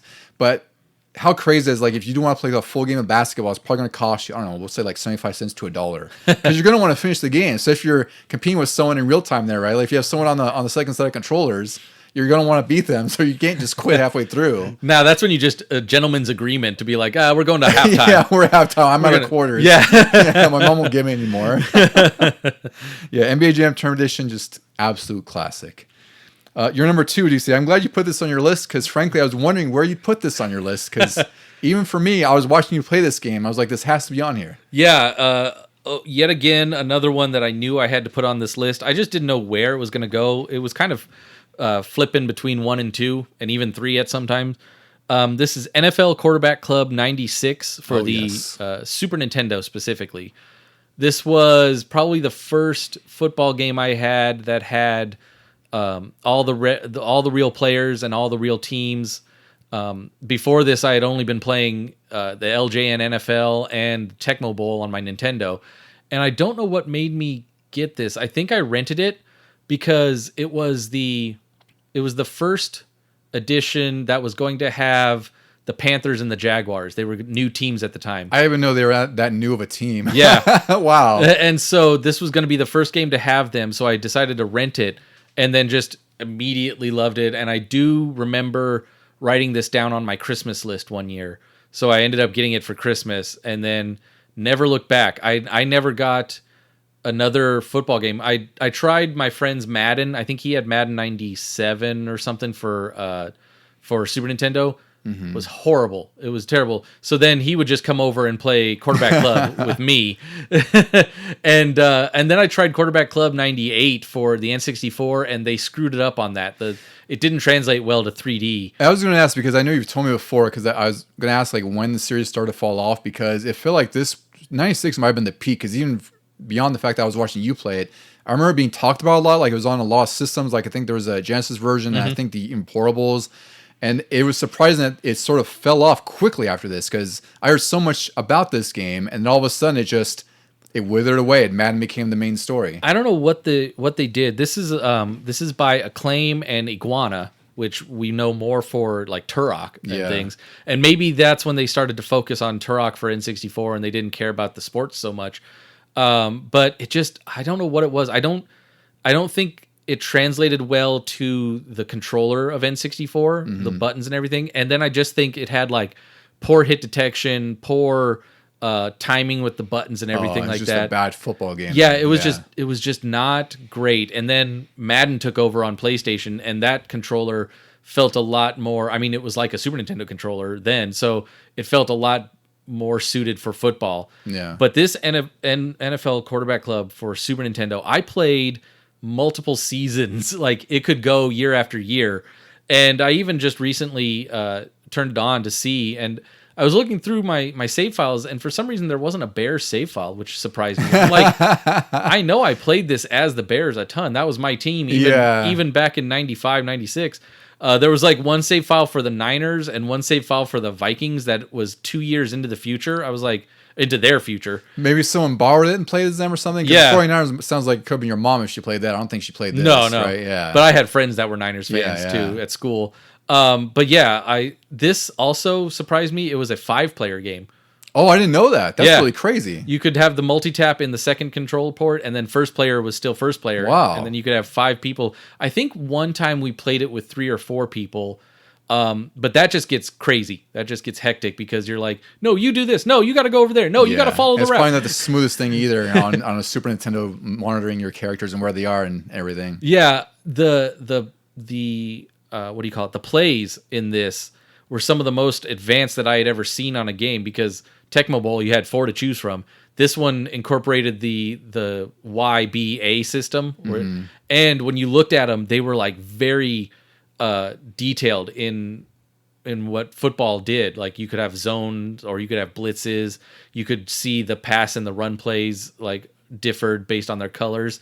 And I just remember that's what taught me a lot about football at the time, was getting to see those and saying, oh, this is what you have to do for short yardage. This is what you have to do when you just want to bomb it down the field in desperation. There was also this one cross play that never failed. I don't know if it was programmed this way or if I was just like good at the timing or something, but like, you could go down to 4th down and be guaranteed a first down no matter what. In fact, my friend and I were like, okay, none of these other plays work. Should we just go to that one? Okay. I was like your fail safe. Yeah. Yeah. Yeah. I just can't say enough about this game. This was a great football game, and it was a Madden beater back in the day. I bet Madden was probably better on Sega. Yeah, I was going to say Sega back then definitely had the stronghold on sports games. Yeah. Because it's just, for when it had, I felt like it had way more sports games in general, and they were just better. Yeah. Like the Super Nintendo ports, if it did have ports, they're usually worse from what it seemed like, just sort of like the general consensus of what I've seen over time. But Sega was like the sports system back then. Yeah, so it was nice that I didn't have a Sega back then, so I at least had something, and I was definitely a champion for this one. Yeah. It's great because all the wisdom you learned from that, you got to pass on to me when NFL 2K came out. Yeah. It worked out. It's great. My number 2 is SSX Tricky. I really, really, really love this game. I talked about how much I love the original SSX on our Launch Games episode, because that was a game that I unexpectedly love. Again, this is EA Big. NBA is second to this, obviously, but I think the EA Big succeeded the most with the snowboarding games. And this one is just my ultimate favorite, because it took what the first one did, it expanded on it, it added the Uber tricks, it leaned even more into like the crazy characters. So now it's like, one of the characters, when you're doing an Uber trick in air, which basically means like when you fill up your combo meter, your sort of score meter, you do like this crazy super special move. And there's some that's like defies gravity and physics. Exactly. It makes no sense. Like one character, I think his name was Simon, he would spin the board around his neck, sort of like a blade. I remember that one. Right? Yeah. And he's just like talking crap in the middle of it. There was also, I think there was a character named Eddie, who was voiced by David Arquette. So this is sort of emblematic of the early 2000s and how he fits in the mainstream. Yeah. And it just had way more tricks. The courses were way more wild. It had like a race mode, and there's also a trick challenge, which I love, where you have to get like certain scores, and there's snowflakes that are score multipliers. It just taps into everything that Tony Hawk did and made it snowboard and even more over the top. So for me, this is an easy number 2. When we were talking about putting sports on here, I was like, well, if we're doing snowboarding, I kind of have to put this up there. This is like the only snowboarding game I would play. I think I borrowed the first one from you, maybe, but yeah. I definitely got this one after playing it at your house, and I never even tried for like 1080 snowboarding or anything like that. Snowboard Kids, that was a fun little like racer type game. But this one was just so much fun to play over and over, night after night. Right off the bat, you knew it was going to be good because they had Run DMC on the soundtrack. Oh, yeah. And that's the thing is, as soon as you go into tricky mode, which means you could do Uber tricks, Yeah. you hear the song. I would never get tired of it. Yeah. I hear that like a million times in a session. I don't care. I love that song. Yeah, so this was a great one, and it missed my list because I didn't have anywhere to put it. I didn't know like what I It's could hard do. to put in there. I mean, it makes sense for your list. Like I looked at yours, and obviously it's like I was like, yeah, I could see why he wouldn't put SSX Tricky. And you look at mine, it's like, yeah, I could see why he put SSX Tricky on there. But I did play this a ton on my GameCube. Yeah, this was it's one of my favorites. And previous to this, I did play a lot of snowboarding games, but a lot of them weren't good, like you said. Like I enjoy 1080, and it gets a lot of reverence for what it is on the N64, but it's not like a particularly great game. And on PS1, there was Cool Wars, which was good, but it still was not the level of SSX and that sort of level of polish. And even then, it's like the Cool Wars games were still trying to be like kind of sim-like, but they're also like had to deal with hard controls on snow. I think a lot of people didn't know how to program snow controls. Yep. So it's also like narrow pathways and narrow courses sometimes. So it's just like it was a bit of a rocky start for snowboarding games. That's the thing that like SSX did well, I think, for the first time was those branching paths. Even though you're going downhill, it's a one-way trip, but you just had so many different options. Yeah, and it really felt like you were going down like just a giant ski slope. I know some levels had like cityscapes and whatever else, but yeah, you'd go off those beaten paths and like you'd have like a score multiplier which would add to your tricky meter, or like you'd grind on like a log or a fallen tree that's leaning across, right? So there's all this sort of variety just in the courses themselves that made it even more fun. And on top of all that, the controls were really easy to grasp. Like you could probably pick this game up in 10 minutes and do like ridiculous tricks and combos and flips and whatever else. I would love to revisit this game again because it's just so easy to jump into. Yep. And it's just easy number 2 for me. All right, do you see we're at the finale, I should say. We're at number 1. You want to go with your number first? You want to talk about my number 1 first? Either way, like we can do it, and I think they're obvious for both. They're obvious for both of us. Yeah, let's go with your number 1 first. Then, okay, just to keep the leapfrogging. It's been mentioned on many other episodes, but this is going to go to NASCAR racing. Yes, on the PC of all things, and also I tied it with NASCAR Racing 2002 season, which was just the updated version. Like NASCAR Racing was 94, and then 2002 was my update to it. Like I didn't get anything else in between. Wow. Well, you didn't get 99 on N64? No, I did those, but that's EA. Oh, like for strictly NASCAR racing. NASCAR racing. Okay, gotcha. Yeah. That makes more sense. Like, there's no way you bought more NASCAR games then. And I do enjoy a lot of the console ones. I forgot to put some on my Missed the Cuts. There's like some from EA, like 2002, 2006. I probably could have put 98 or where one we played was on N64 because it's flirting with disaster or anything. Oh, that was 98 on 98. PlayStation. There we go. Yeah. So I probably could put that on my list too. But for these were the most realistic NASCAR games I could get my hands on, and I just spent so much time on them. And it was a PC game, so I didn't do much PC gaming. My computers could never run the top of the line stuff, but it could definitely run a NASCAR game in MS-DOS mode. Mm-hmm. And I got so into it that my parents even got me the steering wheel and pedals. Oh, I forgot you had that. That's right. Yeah. Yeah, that was cool. Here I am hooking this giant steering wheel up to my computer desk and like clamping it on there, and then playing 2 or 3 races in a row with, like, I can't even remember if the wheel had much feedback to it or anything. I want to say force feedback wasn't a common thing back then. I would be surprised if it had any. But it was so much easier than playing with the arrows on my keyboard, and control was brake. Yeah, because controller support really wasn't a thing back then either, and it was really just joysticks, which you would not want to play NASCAR with a joystick anyway. I forgot about that bit too. We had to play with the keyboard. Oh my god. Yeah, I was just huddled over the 3 arrows, and but no, it got even better when I had the steering wheel, and it was like the only racing game that I used a steering wheel on consoles. I would always use controllers or anything. So this just had to go at my number 1, because if anybody knows me, they know back in the day that I was all about NASCAR. I liked it even more than football and baseball and all those other things. I'm like, forget those with those silly refs screwing up everything. I want to do racing. And I mean, 2002 season was also fun because it was very much like the NASCAR racing you saw, where you could go in and customize each driver. You could change the names to friends of ours and stuff like that. It even had a more advanced paint shop. It was like Photoshop at that point, what you could put on these cars. Yeah, I can't say enough about this. This was definitely my number one. I also knew it had to go on my list somewhere, and I was like, well, it just sort of ended up here. Yeah, I think this one is perfectly appropriate for you. Like when I saw this list, I was like, yeah, that makes absolute sense. Like I would never question why would you put this at this? And I was like, well, if you didn't put this, I would ask you, are you sure? Yeah, I feel like it's kind of a guarantee one you for feeling you. okay? Yeah, you all right there? I thought we were doing like sports here. What's going on?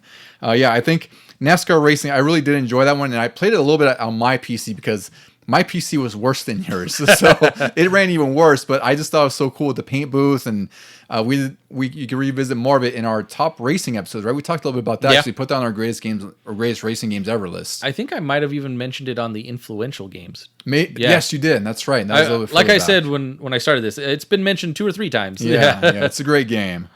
My number one should be no surprise to you, Ducey. It's Tony Hawk's Pro Skater 2, released September 2000 on the PS1.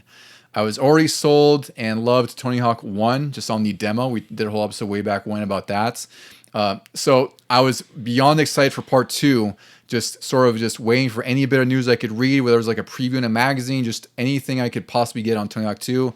This is one of the best sequels ever made in my eyes. They took everything from part 1. They made the levels bigger. Everything's a lot more smoother as far as the tricks.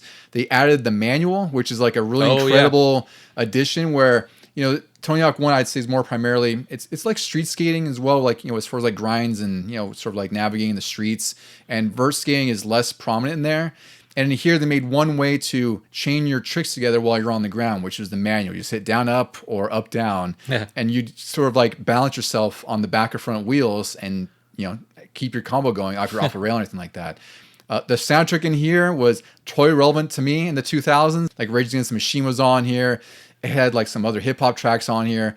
I could probably listen to the soundtrack on its own in a single playlist, just nonstop. It introduced me to a lot of new stuff. It did, yeah. That's also like how I got into a lot of music, was because of a lot of these games that would include these licensed Tony soundtracks. Hawk 1 and 2. Yeah. And 2 added just a lot more, just bigger and better. The goals were a lot more elaborate, and now you could find like cash strewn about the levels, and you're always like, well, how the hell do I get up there? So it sort of encouraged exploration of these levels and showing like how you could do something where like, I think it's like in Philadelphia, you could knock over the gate by grinding like on a light post or something like that. So it sort of like add a whole sort of street park section to this map that you thought was big already, and now it's expanded further. So to me, this is just like the best sports game as far as like, that, as we're defining it today. Like it'd be different. It was just like basketball, hockey, or whatever. That'd probably be like, NBA Jam Tournament Edition at that point. But since we're including the skateboarding games, Tony Hawk 2 was just such a big deal for me when I was a kid. It still is for me now because just I can get into it anytime. It feels like a glove. It's just so easy for me to start doing combos and everything else. It's just like feels like I was 15 all over again. I think that's why I have a lot of the ones on my list too, is I can get right back into those. Not so much with Tony Hawk, but all the ones else on my list are just like, there's so much muscle memory to it. And just, like I said, I started up the NFL game again, and I was like, whoa, the sound effects, the music, everything just came flooding like a flashback. back. And I actually would say Tony Hawk has the same effect on me, like when we played it for our episode on the first one. But just for some reason, my brain is not connecting the way I used to play it. Yeah, for me, it's because I think it's because I played it so much back then. Like I mentioned on that episode too, where I went through every single character and maxed out their stats just because I could and get 100% in the levels.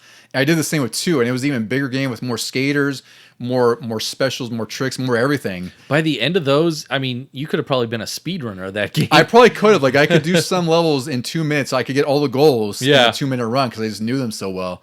And you kind of look like Spider-Man was an unlockable character at this point because they had done the Spider-Man PS1 game. Yeah, was that Activision? It was Activision and Neversoft. Yeah. So, it had a ton of Easter eggs. This is the first appearance of Officer Dick, I think. He's like an unlockable character. He's like this fat cop who... He ran around and like knocked you over, didn't he? Yeah. He would, and you could unlock him.